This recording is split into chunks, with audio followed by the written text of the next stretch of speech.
Bonjour à tous, très heureux de vous retrouver. School TV Le Mag, une demi-heure consacrée à la scolarité de vos enfants, à chaque fois une thématique forte, une initiative sur le plan local ou national, toujours avec Alix Nguyen. Salut Alix. Salut Patrice. Le sommaire, le voici, on s'arrête aujourd'hui sur le projet éducatif du Vésinet, la ville des Yvelines où il fait très bon vivre, a fait de l'éducation sa priorité dès cela depuis très longtemps. Avec quelle approche sur le plan pédagogique? Élément de réponse avec nos deux invités dans un instant. Le climat scolaire, la sécurité dans et aux abords des établissements scolaires, ça coule de source, c'est également une préoccupation importante. On parlera aussi engagement avec le conseil municipal des jeunes, sans oublier l'apport du numérique éducatif. Et oui, on n'oublie pas ça. Comment a-t-il changé la manière d'enseigner? Et quel projet avec le numérique? On voit ça là aussi dans un instant.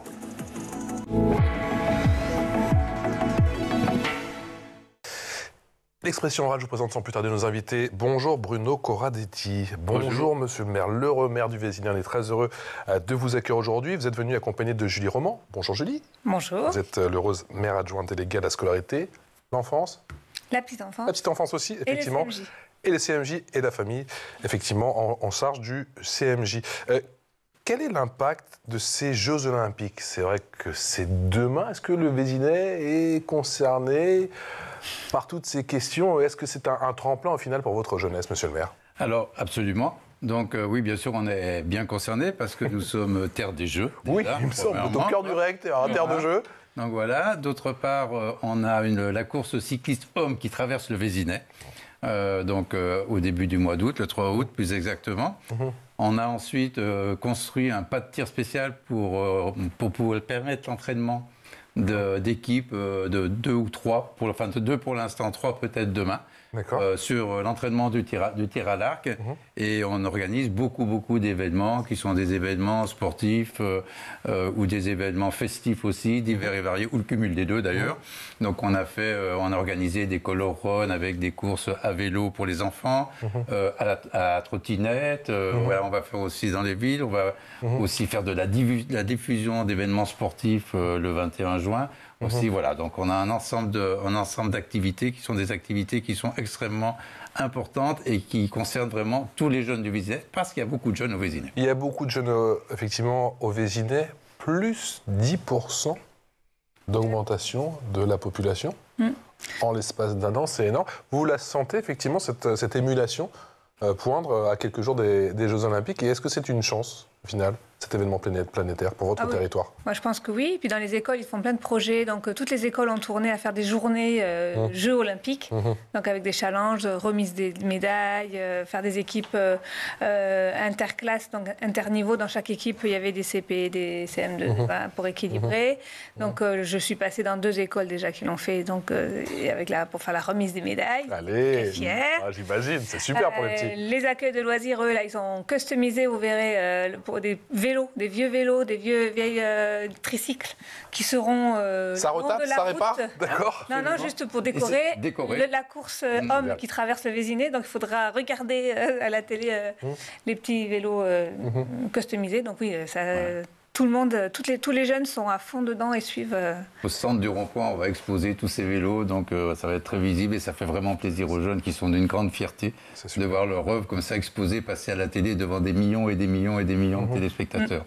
Dans quelle mesure, monsieur le maire, le sport est un vecteur puissant du vivre ensemble? On en parle beaucoup en ce moment, effectivement, dans l'actualité du vivre ensemble aujourd'hui.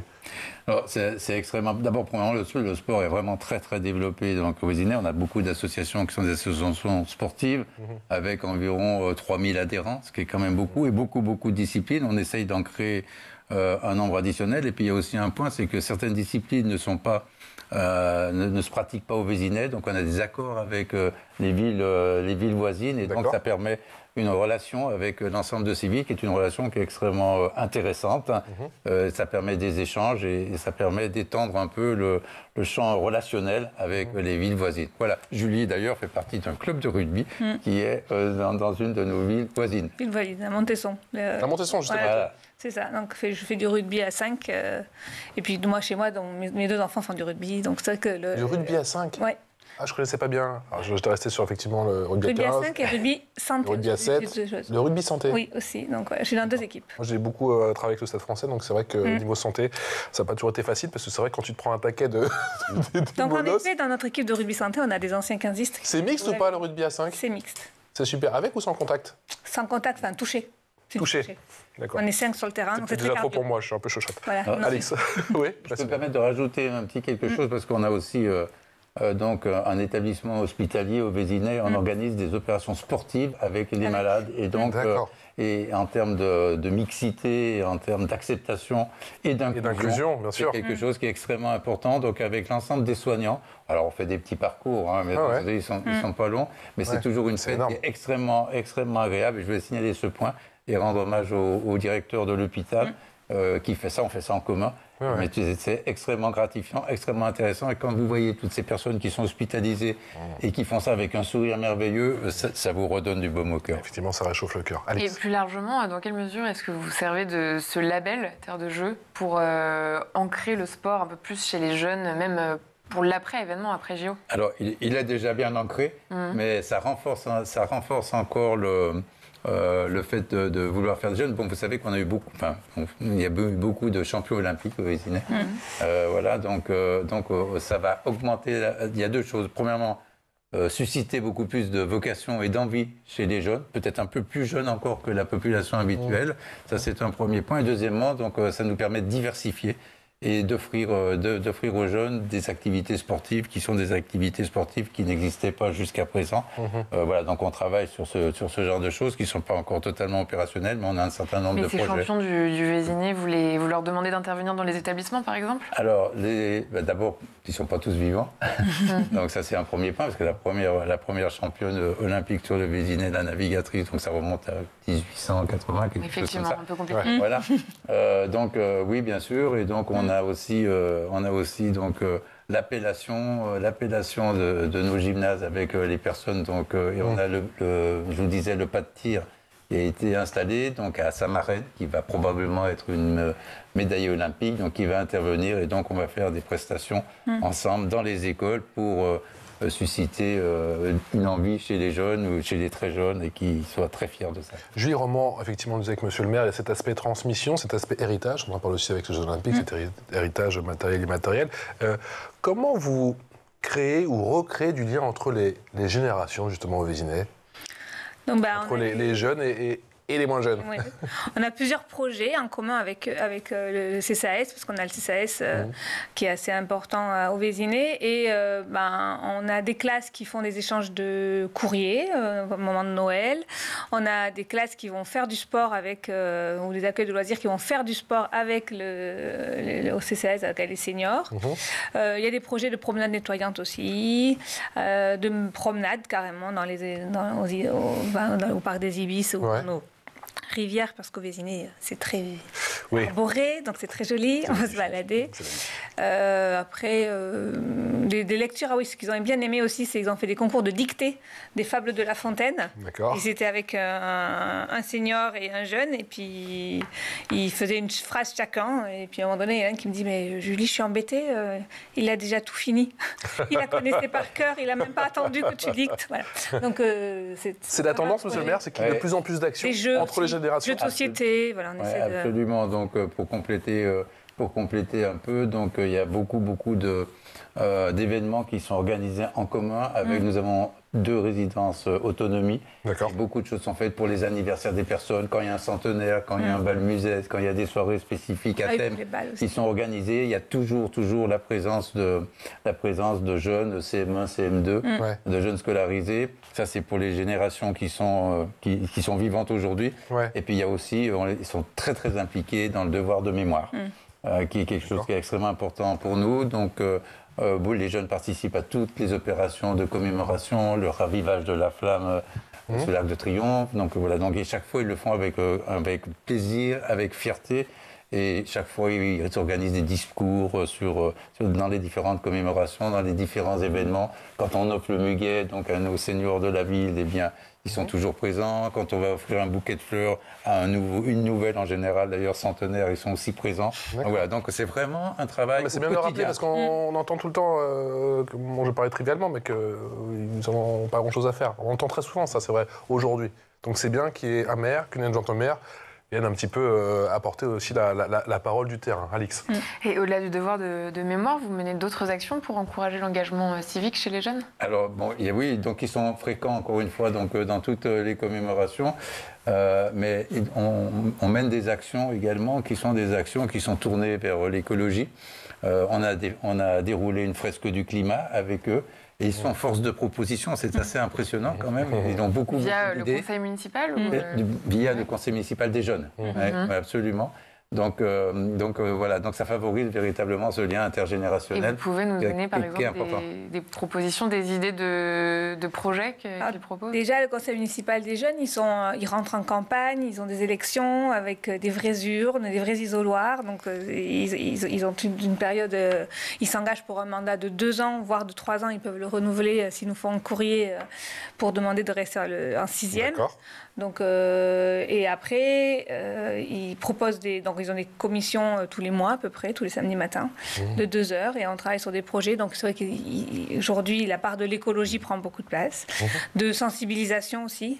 Donc ils font des panneaux de sensibilisation sur comment protéger le hérisson, ils se renseignent et puis ils font des dessins. De la sécurité routière aussi, ils sont très énervés contre tous les parents qui se garent un peu n'importe comment le matin. Ça n'existe pas, ça, arrêtez. Non. Faut déposer rapidement son enfant à l'école, donc c'est un peu l'anarchie. Là, pourtant, on a essayé de mettre en place des déposes bisous, mais les déposes bisous, les parents... C'est quoi les déposes bisous, là? Avec Alix, on n'est pas au courant, là. C'est quoi les déposes bisous? La voiture peut s'arrêter devant l'école, mais uniquement le temps de faire un bisou à son enfant. Et de repartir. Okay. Mais bon, les parents se garent quand même dessus, voire sur les passages piétons. Donc, voilà, les petits CMJ, là, ils ont proposé, il faut qu'on mette en place, de faire des petits papiers qui mettraient sur les voitures pour expliquer aux parents que c'est pas sympa. D'accord. C'est pas la contravention, mais bon, non. La contravention. Il y en a beaucoup qui arrivent en vélo, en fait, au Vésinet. Il y a quand même énormément d'enfants, et c'est le principe de nos écoles de quartier. Oui. On a plein de petites écoles partout, et donc du coup, le principe c'est que les enfants viennent à pied ou à vélo, et c'est vrai que parfois c'est compliqué. Donc on a carrément, pour la sécurité d'abord des écoles, bloqué certaines rues d'écoles, mis des barrières pour que les parents soient obligés de ne plus passer devant l'école. Mais sur des rues piétonnes ou des rues enfants. Des rues qui sont fermées au moment des écoles. Vous êtes victime de votre succès, que voulez-vous? Non, non, mais c'est vrai. En tout cas, pour répondre plus précisément à votre question, c'est que parce qu'on parle beaucoup du conseil municipal des jeunes, mais il faut voir qu'ils rayonnent aussi dans leur classe, dans toutes les écoles, et donc il y a un effet boule de neige qui est extrêmement intéressant. Et ça, pour participer à la vie civique, c'est extrêmement intéressant. Ils sont toujours demandeurs d'avoir des discussions ils rencontrent, avec moi. C'est ça. Donc régulièrement. J'arrive plus à m'en sortir. Voilà, régulièrement, ils me disent Julie, est-ce qu'on peut prendre rendez-vous à Monsieur le maire? Est-ce que tu peux inviter Monsieur le maire pour qu'il parle? Ou alors ils ont... Est-ce qu'ils sont concernés par des questions plus qui concernent la ville à une échelle globale, genre le réaménagement des espaces publics? Bien sûr, ils sont très intéressés par ça. D'abord, donc on parlait des mobilités douces, donc ils sont très intéressés par le fait de pouvoir faire du vélo en toute sécurité, par exemple. Donc d'ailleurs, on a des projets qui viennent de se concrétiser avec une belle piste cyclable, là où va passer d'ailleurs l'équipe olympique. Voilà, donc entre Croissy et Le Pec, donc traverse le Vésinet. Donc, étape de ping-pong aussi, des projets. Ils ont envie de. Mais bien sûr, on les écoute, on les entend, on les écoute et on réagit. Donc, on tient beaucoup compte de leur avis. Est-ce que c'est ça le secret de l'engagement de notre jeunesse? C'est peut-être le b.a.-ba. Ils doivent se sentir écoutés, que leurs paroles, qu'ils comprennent, qu'ils aient conscience que leurs paroles comptent au final, c'est ça, le secret? Oui, et que leur parole compte, et surtout qu'ils se rendent compte qu'ils peuvent avoir accès à plein de personnalités s'ils demandent, et que l'échange est constructif et que Monsieur le maire prend le temps de leur parler. Quand ils avaient des gros problèmes de vélo, on a demandé au maire adjoint à la sécurité de venir parler aussi, pour discuter avec eux. Et puis après, ils ont écrit un courrier à Monsieur Emmanuel Macron pour visiter l'Élysée. Et au final, on a pu visiter l'Élysée l'année dernière. Voilà, le Sénat aussi. Les institutions, on a reçu le sénateur. On reçoit régulièrement Madame la présidente de l'Assemblée, qui est notre députée. Ils s'intéressent aux institutions. Oui, beaucoup. Vraiment. Non, beaucoup. Madame Braun-Pivet. Tous les ans, on fait des visites et c'est vrai que ça, ils aiment beaucoup et pour en parler. Ils veulent savoir comment ça se passe, ils veulent visiter ils la veulent salle être des président. mariages. Voilà, donc ils sont vraiment, vraiment très, très. Et puis dans chaque mandat, j'en ai toujours un qui veut être président. Et on a. Ouais. Oui. Dis donc, ça va faire beaucoup de présidents. Il n'y a pas la place pour tout le monde. On ne se limite pas J'espère qu'elle est présidente aussi. aux jeunes scolaires, mais on le fait aussi avec le collège. Et on est présent aussi, oui, même si ça ne dépend pas de la ville. Non, mais on avec répond le aux lycée, invitations. donc il y a des classes qui viennent à la mairie, donc on a un dialogue avec l'ensemble de soit des collégiens, soit des lycéens. Bon, tout ça fonctionne en parfaite osmose, et donc il n'y a aucun problème de... Julie Roman et Bruno Corradetti, quelle place vous accordez justement à la thématique du bien-être scolaire et plus généralement du climat scolaire, que ce soit au sein des établissements ou aux abords des établissements? Alors sur le bien-être scolaire, donc on fait très attention, on va dire, à la mixité sociale et à l'inclusion des personnes, parce qu'on a, nous, sur le Vésinet, donc d'abord on a une école qui est un peu spécialisée, qui est l'école Frassetti, ça c'est un premier point, et on a aussi une maison qui s'appelle la Maison Saint-Charles, qui est issue des apprentis d'Auteuil. Donc les élèves, tous les enfants qui sont donc, dans la Maison Saint-Charles sont répartis, mais pas uniquement à un seul endroit, mais sont répartis dans les différentes écoles du Vésinet pour favoriser véritablement cette partie inclusion qui est extrêmement importante. Oui. Non, mais c'était avec la Maison Saint-Charles, il y a des projets aussi du coup avec les CMJ par exemple, qui font des échanges avec eux. Et voilà. Sinon, la Maison Saint-Charles, il y a 50 enfants qui sont là en général et qu'on accueille. Mais là, on a fait une réunion avec les directrices pour se mettre d'accord avec eux, pour savoir comment on les accueille au mieux et comment ils s'organisent pour arriver à amener les enfants dans les écoles. À l'heure le matin. Quand on parle de... Ça, c'est important. Oui, monsieur le maire. Non, je veux dire, c'est que bon, on a les écoles qui dépendent de la ville, on a aussi un certain nombre d'écoles privées au Vésinet, et dans les écoles privées, il y a aussi des actions qui sont menées par l'école privée, comme une classe éveil, par exemple, pour l'autisme. Donc voilà, donc c'est vraiment... tout ce monde-là fonctionne en parfaite homogénéité. Et c'est ce que je vous disais, c'est qu'on répartit pour qu'il n'y ait pas des ghettos dans une école par rapport à d'autres. Donc ça permet d'avoir une fluidité et un relationnel entre les Et on est en train de refaire les cours de récréation aussi pour les cours Oasis, où il y a les cours un peu le coin calme, le coin des élèves agités. Elles en bénéficient toutes aujourd'hui? Non, justement, on construit petit à petit. Non, parce que là, on part... Voilà. Le budget, c'est mieux. Non, pluriannuel. Pour ventiler là, parce que là, en ce moment, c'est compliqué. Les finances, toutes les cours qu'on a récupérées, elles étaient toutes bétonnées. Voilà. Donc petit à petit, on... Eh oui, c'était l'ancienne mode. Voilà. Après, nos écoles, quand même, on a la chance d'avoir des arbres, du béton, certes, mais quand même, elles ont des arbres. Donc, on a quand même un peu de fraîcheur. Mais on essaie de... Donc petit à petit, on y arrive. Un nouvel écoquartier. Donc, on a refait toute l'école, c'est magnifique. Maintenant, donc, les enfants, on l'a inauguré, mais il n'y a pas longtemps, il y a 15 jours. Donc, c'est une école à énergie positive, si elle fait Pardon oui, non, parce que c'est un ancien bâtiment. Donc, en fait, on a mixé deux anciens bâtiments et on a juste relié ces deux bâtiments en construisant un autre bâtiment, donc là, complètement en bois et très consomme pas beaucoup. L'écoquartier Princesse. Voilà. Mais les deux bâtiments existants sont les mêmes et là ils sont des années 60 donc. Et répertoire magnifique avec réfectoire magnifique.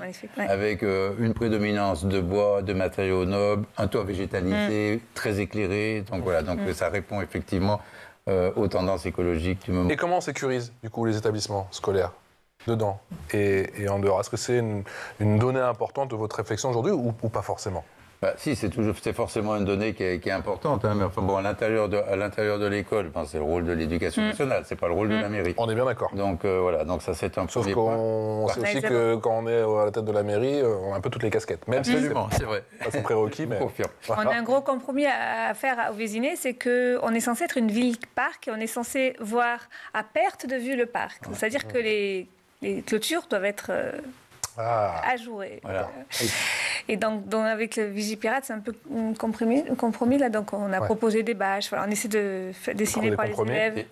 Et dès qu'on sort de l'école, bien entendu, c'est la responsabilité de la ville d'assurer la sécurité des enfants. Donc déjà au Vésinet, on a une police municipale qui est assez nombreuse par rapport au nombre d'habitants, puisqu'on a plus d'une vingtaine de policiers, c'est quand même beaucoup. Et ça aussi, c'est un budget. Ouais, voilà, pour une ville de 16 000 habitants qui tourne 24 heures sur 24, 7 jours sur 7. D'accord. Donc ça, c'est un point qui est capital. Et ils viennent faire des interventions dans les écoles dès qu'on les sollicite pour justement... Ça, c'est bien. Absolument. Et donc, on met en place des dispositifs aux heures de rentrée, bien évidemment, lorsqu'il y a des lieux qui sont un petit peu plus difficiles ou avec une grande circulation.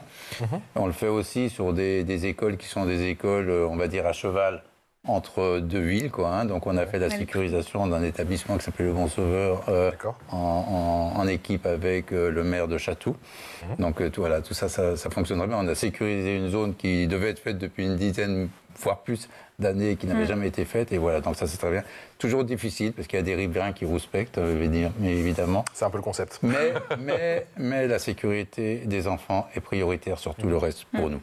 Et la ville est passée à 30 aussi pour sécuriser la ville, les enfants en vélo et à pied. Donc ça aussi, c'est une bataille de tous les jours. Ouais. Avec les automobilistes, j'imagine. Voilà. 30 km/h. Ouais.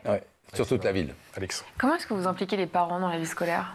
Les parents, il y a les conseils, il y a les parents d'élèves, donc il y a des conseils. Donc, et les conseils d'école. Voilà, donc les conseils d'école sont Julie et d'autres élus.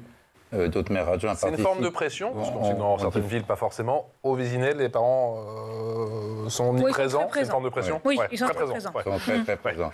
Dès qu'il y a un petit problème, j'ai un petit appel. Avant même la rentrée, on a déjà des coups de fil. Donc, donc après, c'est en fonction des projets, mais il peut y avoir des projets qui ne suscitent pas l'adhésion totale des parents. Et donc là, effectivement, non, mais ils sont force de il y en a en ce moment. Il faut une idée de pédagogie. Mais ils sont en force de proposition souvent, donc on les écoute et ils ont des bonnes idées. Donc évidemment, ils sont dedans. Alex. Et est-ce que vous mettez des choses en place sur des sujets comme le décrochage scolaire, par exemple ? Alors, on n'a pas trop de décrochage aujourd'hui. On est plutôt sur la fin des cycles, quoi. Donc là, sur la fin des cycles, donc on a effectivement des associations qui s'occupent véritablement des enfants, enfin des enfants, des jeunes, quoi. Pour les insérer dans le monde du travail quand c'est pas toujours très simple, donc ça existe. Oui, c'est plutôt sur l'orientation que ça donc c'est plutôt sur l'orientation, le conseil, etc., que sur des enfants qui ont décroché. Autrement, les enfants qui ont un petit peu décroché, donc ils sont répartis, c'est ce que je vous disais, avec la maison Saint-Charles. Parfois, oui, on a la maison Frassati quand même qui récupère les enfants qui sont vraiment en décrochage, et pas que de la ville. Du coup, on n'en a pas toujours du Vésinet, mais cette école est sur le Vésinet, et son but à cette école, c'est de permettre à un enfant de prendre le temps, de se réadapter, d'être prêt à re-rentrer dans le système scolaire. Donc en fait, il ne reste pas tout son cursus. Voilà. Il va à Frassati pendant un moment et quand il est prêt, on le récupère dans une école. Il y a deux piliers très importants forcément dans votre offre éducative. On en a parlé, on a commencé avec ça bien sûr. JO oblige, le sport bien évidemment, mais il y a aussi la culture, monsieur le maire. Absolument. Donc là, c'est d'abord, premièrement, donc, au Vésinet, on a un théâtre, on a un cinéma, donc on en fait profiter, bien sûr, tous les écoliers. On a des actions culturelles qui sont menées, qui sont des rencontres avec les artistes, des réunions publiques qui sont faites, une initiation à la pratique théâtrale, de la visite des coulisses du théâtre, du cinéma. Donc, ils sont vraiment très intéressés. Donc, on fait un ensemble de programmations spéciales aussi pour les jeunes scolaires. On en a 6 de programmés cette année pour le théâtre. Donc, et ça va de la grande section du CP jusqu'au CM2. Et au collège et lycée aussi. C'est pas exclusivement réservé donc, aux enfants du Vésinet, parce qu'il y a beaucoup de villes voisines qui viennent. Et donc, vous travaillez beaucoup avec les villes voisines au final, au Vésinet, j'ai quand même l'impression. Ouais. Oui, mais on est très proches. Ouais. Non, mais vous n'êtes pas obligé, mais j'ai quand même l'impression que, alors que les villes aux alentours sont force de proposition et que vous arrivez à vous entraider comme ça, que c'est donnant-donnant. Vous avez raison, ça n'a pas toujours été le cas. Ouais, c'est vrai. Pour être très clair, quoi. Ouais, c'est vrai. Donc, un des premiers points au niveau stratégique que j'ai mis en place, c'est de rencontrer vraiment tous les maires, de discuter avec eux, qui sont des maires qui sont depuis plus longtemps, quand nous on est arrivé à la mairie, aux commandes de la mairie, pour travailler en parfaite intelligence avec, parce que on vit ensemble de toutes les manières. On a des rues qui sont communes, on a un ensemble d'activités qui peuvent être complémentaires, comme je vous le disais, et donc il n'y a pas la place pour être en conflit avec différentes villes. Et je peux vous dire que les 4 villes qui nous entourent, qui sont 4 villes à peu près de taille similaire, sauf Chatou un peu plus grand. Le Pec, Chatou. Il y a Le Pec, Chatou, Montesson, Croissy. Croissy-sur-Seine. Et donc avec ces 4 villes, les relations sont excellentes et donc on fait beaucoup de choses qui sont des choses en commun. Et on n'a pas forcément les mêmes offres éducatives. Au PEC, par exemple, ils ont une grosse section bilingue. Et donc, régulièrement, on fait des échanges de dérogations d'enfants du Vésinet qui partent au PEC. Donc, voilà, on a des échanges avec certaines à Chatou aussi. Ils ont une section pour accueillir les élèves qui sont pas encore, qui maîtrisent pas bien la langue française. D'accord. Tous les Ukrainiens qu'on a reçus. Bien sûr. Voilà, donc... on échange volontiers, et puis aussi à la forme de nos villes qui s'impliquent les unes dans les autres. Comme on dit, la tête de la girafe, par exemple, de Chatou. C'est vrai qu'il y a des Catoviens qui préfèrent demander à ce que leurs enfants aillent dans les écoles du Vésinet qui sont pas loin, alors que leur école de Chatou est plus loin. Donc, on a des échanges très réguliers d'élèves. On s'arrange. Bon, ça, Et vous avez parlé des classes pactes au niveau du théâtre, sur la culture. Donc voilà, donc c'est un dispositif donc, qui existe donc, sur notre ville. Mais en plus du théâtre, il y a toute l'activité au niveau du cinéma. Donc il y a l'école, et dans l'école et le cinéma, donc tout le dispositif national d'éducation à l'image donc, est aussi partie intégrante de ce qu'on peut offrir aux enfants. Quelle est la place du numérique dans les écoles ? Alors là, on a mis en place, donc ils ont tous eu des salles informatiques depuis un moment, depuis longtemps. Mais on a mis en place aussi maintenant des classes mobiles, c'est-à-dire des chariots où ils ont des tablettes. Et donc il y en a une par école et les équipes éducatives se les approprient doucement pour faire des maths. Elles sont encore réticentes, les équipes éducatives, ou vous avez quand même le sentiment qu'elles sont assez formées, que maintenant elles sont... Elles ne sont pas réticentes, c'est juste que la prise en main est un peu toujours compliquée parce que ce n'est pas forcément le même modèle, les logiciels qu'on leur met dessus, et puis il faut qu'elles pratiquent, donc ça prend un peu de temps. Mais dès qu'elles ont lancé l'utilisation, c'est fluide et elles sont plutôt demandeurs. Les parents sont très demandeurs. Très demandeurs, d'accord. Mais on a commencé, il a fallu qu'on mette en place tous les réseaux, évidemment, qui n'existaient pas. Il n'y avait pas des interconnexions partout, tout du moins pas en débit rapide. Donc maintenant, c'est terminé. Et donc, ça permet d'avoir une activité informatique et numérique importante au niveau de l'école que l'on fait. On travaille aussi avec Seine-et-Yvelines numérique sur le sujet que vous connaissez probablement. Très bien, on a reçu. Donc, voilà. Quels sont les chantiers prioritaires aujourd'hui, alors on n'a pas du numérique, sur lesquels vous souhaitez avancer ? Voilà, on est en plein dans la classe orchestre qui a pris. J'ai participé. Ça, c'est super. Ça, voilà, j'ai été invitée à la fête de l'école. On est victime du succès, là. Oui. Il y a trop de demandes. J'ai été invitée à la fête de l'école Pasteur qui a eu la chance d'accepter ce projet, parce qu'on l'a proposé à plusieurs écoles et il y en a une école qui a répondu favorablement au démarrage. Et ça se passe très très bien, les élèves sont... C'est magique de voir comment ils progressent. Là, ils sont même allés faire un concert au Jardin du Luxembourg il n'y a pas longtemps. C'est-à-dire pour rappeler... En un an. En un an. Là, ils sont en deuxième année, mais... Tous ces cours sont pris au sein de l'école ou il y a aussi une partie avec les conservateurs? Que dans l'école. Que dans l'école, que dans l'établissement. On leur fournit et vous fournissez l'équipement gratuitement? Oui, c'est que des enfants qui n'avaient jamais touché les instruments. Donc là, on a des instruments du trombone, vraiment des gros cuivres. C'est de la ville, mais c'est aussi l'organisation de l'orchestre à l'école. C'est ça. Donc c'est une subvention, voilà. On est en partenariat avec l'orchestre à l'école et puis le conservatoire qui nous aide beaucoup. Et en fait, ce qui se passe, c'est que les enfants, donc, ils ont de octobre à décembre le temps de passer sur tous les instruments à peu près. Et en fonction de leur appétence et de ce qu'on a besoin pour faire... Le but, c'est quand même qu'on ait un orchestre qui soit capable d'être... Oui, on rappelle, c'est pas à la flûte. Enfin, il y en a, il y a des flûtistes, bien sûr. Et puis, on veut pas... Il y a des trombones, il y a des guitares, du violon, il y a tout. Si tout le monde veut le même instrument, on peut pas. Et si les parents disent « Ah, mais non, il est trop gros », ben tant pis. Il y a des petites choses, des compromis à faire. Les parents s'engagent, parce que c'est aussi un engagement des parents, parce qu'il faut les amener quand ils sont en déplacement, quand ils sont allés au Sénat, il fallait y aller. Donc... Sur le Sénat. Pour le Jardin du Luxembourg. Jardin du Luxembourg, pour jouer. Et donc, les parents sont hyper partants. Au début, c'était un peu frileux, mais maintenant, ça se passe très, très bien. Ils ont donc 2 heures par le trombone à la maison, je pense que les parents, ils ont pas forcément... Eh bien non, si, en fait, ils sont contents. Alors, ils ont la pause pendant l'été, on récupère tous les instruments pour les chouchouter un peu, les instruments. Donc, pendant tout l'été, il n'y a plus d'instruments. Et ils ont 2 heures par semaine, en fait, 1 heure sur temps scolaire et 1 heure sur le temps d'accueil de loisirs. Donc, c'est un partenariat avec l'Éducation nationale. Et à terme, c'est quoi l'objectif? Alors, l'objectif, c'est déjà qu'ils aient 3 ans de pratique, parce qu'ils commencent en CE2. CM1, CM2. Et le but, c'est qu'ils aient de la pratique et qu'ils aient envie après de continuer au conservatoire et de s'inscrire et de promouvoir la musique. Et vous avez déjà des retours? Vous savez s'il y en a qui s'inscrivent au conservatoire? Là, pour l'instant, on a la première promo. Donc, on a la promo, ils sont en CM1, ils passent en CM2. On va ouvrir à la rentrée une deuxième classe en CE2. Donc, du coup, ils seront 2 classes. Qui vont avec un personnel très spécialisé, donc il leur apprend la musique, etc. Et puis on disait que ils s'étaient produits au Luxembourg, on les fait intervenir au théâtre aussi parfois, au Vœu du Maire, ils étaient là, il y avait une salle de 600 personnes, il n'y a pas que les parents qui sont fiers, ils ont eu une innovation extraordinaire. Et ils jouaient, mais ils avaient à peine 1 an de pratique, donc c'est fabuleux. Et quand on voit leur sourire, quand ils jouent, quand on y va, quand ils se produisent, c'est exceptionnel. L'objectif, c'est de passer de la classe orchestre à la ville orchestre, si j'ai bien compris. L'objectif, c'est de passer de la classe à la ville orchestre. On a déjà, on a pas mal de choses. Il y a de la suite dans les idées.